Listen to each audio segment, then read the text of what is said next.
Quiluí nasceu num bairro sem nome, sem endereço e código postal, no bairro do nada. Vendiam-se os gestos e a palavra era poder. Então as pessoas davam e recebiam na quantia exata de palavras que usavam para se comunicar. Cresceu sem ver sua voz a fazer uma ultrapassagem descuidada em cima das vozes dos seus pais, que tinham um horário próprio para falar diferente do seu. E se a liberdade começasse na voz, na fala?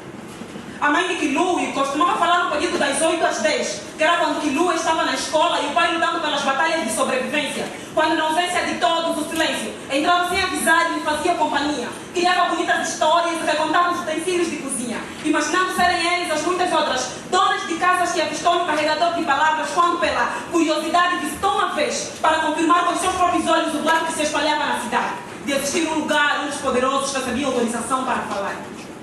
E as palavras, de que cor elas são?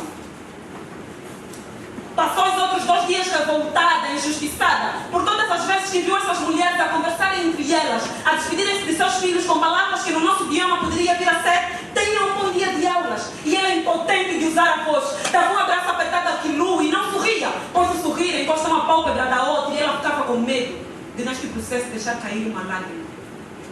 Passou os outros 2 dias revoltadas e se esqueceu de falar e desaprendeu algumas pronúncias. Com raiva, inventou formas novas de palavras e nomeou os utensílios de cozinha à sua maneira. E a panela passou a chamar-se para ela lugar fundo e vazio de fazer coisas para os que amamos.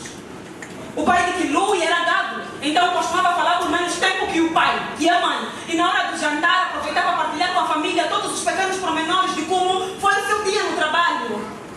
E relatar o futebol que levou no rádio enquanto se questionava no formato de culpa sobre a profissão que escolheu.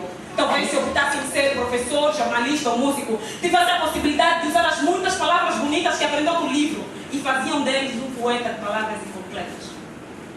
São as palavras bonitas que fazem do homem um poeta ou a verdade na rima. No final do jantar, recolhia um pouco de pão duro que sobrava e levava para o quarto dos fundos ao seu pai, avô de Quiluí, que estava deprimido por não poder falar, pois era mudo.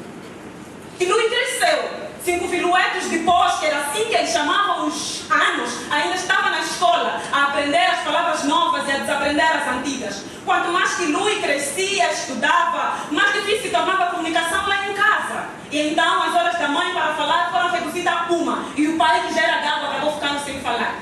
Mas feliz por ver o seu filho alcançar a dita liberdade que alcançou e sonhou na juventude, de poder comprar com as palavras tudo que ele quisesse.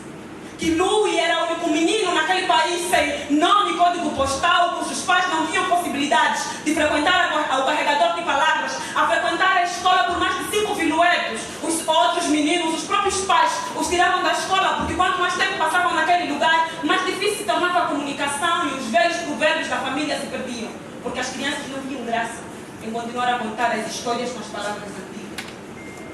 O que transporta as histórias para dentro de nós? O vento para o ouvido ou a luz para os olhos?